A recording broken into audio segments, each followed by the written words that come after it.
নমস্কাৰ বন্ধুসকল আজি অন্য এটা ভিডিঅ'লৈ আপোনালোকক স্বাগতম জনাইছোঁ। আজি টপিকটো হৈছে গ'ল্ড ব্লাডাৰৰ ওপৰত। আমি এই ভিডিঅ'ৰ জৰিয়তে জানিবলৈ পাম যে গ'ল্ড ব্লাডাৰ কি হয়, ইয়াৰ প্ৰয়োজনীয়তা কি, গ'ল্ড ব্লাডাৰ ষ্ট'ন কি, অপাৰেশ্যন হ'লে কিহৰ অপাৰেশ্যন হয়, আমি সেইটো বস্তু বিষয়ে জানিবলৈ চেষ্টা কৰিম। তো আমি সচৰাচৰ শুনা পাওঁ যে কোনোবা ডক্টৰে কৈছে বা আপোনাৰ আত্মীয় কোনোবা মানুহে কৈছে যে মোৰ গ'ল্ড ব্লাডাৰ হৈছে, গ'ল্ড ব্লাডাৰ ধৰা পৰিছে, গ'ল্ড ব্লাডাৰ অপাৰেশ্যন কৰিব লাগিব। তো তেনেকুৱা কিছুমান সচৰাচৰ আমি কথা শুনিবলৈ পাওঁ। কিন্তু গ'ল্ড ব্লাডাৰ বুলি কোনো ধৰণৰ বস্তু সৃষ্টি নহয়। মানুহে কয় যে গ'ল্ড ব্লাডাৰ ধৰা পৰিছে, গ'ল্ড ব্লাডাৰ হৈছে। তো গ'ল্ড ব্লাডাৰ চবৰে থাকিব। গ'ল্ড ব্লাডাৰ এটা পাৰ্টছ হয়, বডিৰ পাৰ্টছ হয়, সেইটো চব মানুহৰে গ'ল্ড ব্লাডাৰ থাকিব। গ'ল্ড ব্লাডাৰটো হৈছে এটা থলি হয়, এটা ষ্ট'ৰেজ, এটা থলি হয়, য'ত নেকি লিভাৰে যোনটো বাইল প্ৰডিউচ কৰে, পিত্তৰ ৰস বুলি কওঁ, সেই বাইলটো গ'ল্ড ব্লাডাৰত ষ্ট'ৰ কৰি ৰাখে। সেইটো এটা টেম্পৰেৰী ষ্ট'ৰেজ, এটা আমাৰ বডিৰ পাৰ্টছ হয়। যে তাৰ পৰা আমি যেতিয়া খাদ্যবস্তু খাওঁ, সেইখিনি যেতিয়া ডাইজেশ্যন কৰিব হ'ব বা তাত থকা যোনখিনি ফেটছ আছে, আমি খাদ্যবস্তুৰ যিখিনি খাইছোঁ তাত আপোনাৰ ফেটছ যিবিলাক থাকিব, সেইবিলাকক ডাইজেশ্যন কৰিবলৈ লিভাৰে কি কৰে, বাইল প্ৰডিউচ কৰে। বাইল বুলি কয় যোনটো পিত্তৰস, বাইল প্ৰডিউচ কৰি পেলাই গ'ল্ড ব্লাডাৰত ষ্ট'ৰ কৰি ৰাখে।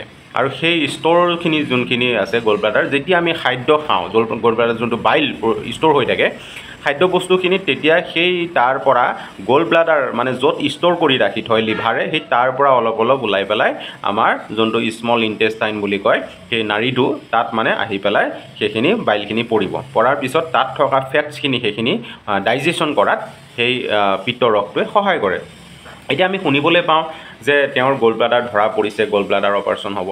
গ'ল্ড ব্লাডাৰ ধৰা পৰা বা গ'ল্ড ব্লাডাৰ হোৱা বুলি কোনো কথা নাই। গ'ল্ড ব্লাডাৰ চবৰে থাকিব, কিন্তু ধৰা পৰে কি গ'ল্ড ষ্ট'ন।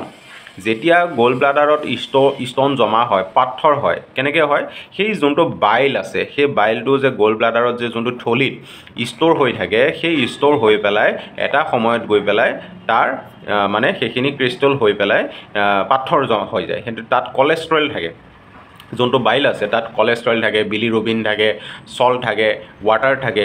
সেই গোটেইখিনি এটা কম্বিনেশ্যন হৈ পেলাই বাইল হয়। যেতিয়া আমাৰ মানে কি হয়, মই কেনেকৈ গ'ল্ড ব্লাডাৰ ষ্ট'ন কেনেকৈ হয় মই আপোনাক সেইটো ক'ম বাৰু। তো কি হয়, সেই কলেষ্ট্ৰলখিনি গোট খাই এটা সময়ত তাত আপোনাৰ ষ্ট'ন হ'ব ধৰে। তেতিয়া আপোনাৰ পেটৰ বিষ হ'ব পাৰে, কাৰোবাৰ শ্ব'ল্ডাৰ পেইন হ'ব পাৰে, বা এনেকুৱা আছে বমিটিং হ'ব পাৰে, বা আপোনাক ধৰক ৰাইট ছাইডৰ সোঁ হাতৰ মানে ধৰক আপোনাৰ পেটৰ ওপৰ ছাইডত বিষ হ'ব পাৰে। তো তেনেকুৱা ধৰণৰ কিছুমান চিম্পটম আহিব, বা আপুনি খালে আপোনাৰ এনেকুৱা লাগিছে হজম হোৱা নাই, মানে ডাইজেশ্যন হোৱা নাই, পেট ফুলি থকা তেনেকুৱা নিচিনা ভাৱ হয়। তো বহুত ধৰণৰ চিম্পটম মানুহক দেখা দিব পাৰে। জ্বৰ হ'ব পাৰে, আপোনাৰ খুব পেইন কৰিব, বিষ হ'ব পাৰে। তো তেনেকুৱা ধৰণৰ কিছুমান চিম্পটম দেখা দিয়ে। যেতিয়া আপুনি ডক্টৰৰ তাত চেকআপ কৰিব, তাৰপিছত আল্ট্ৰাচাউণ্ড কৰি পেলাই দেখিব যে আপোনাৰ যোনটো গ'ল্ড ব্লাডাৰ আছে, সেই তাত আপোনাৰ ষ্ট'ন জমা হৈছে।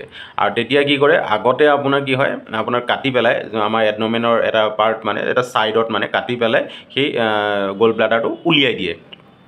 এতিয়াতো বৰ্তমানতো লেপাৰস্কপি হৈছে, ধৰক আপোনাৰ মেচিনেৰে গ'ল্ড ব্লাডাৰটো উলিয়াই আনিব পাৰে। তো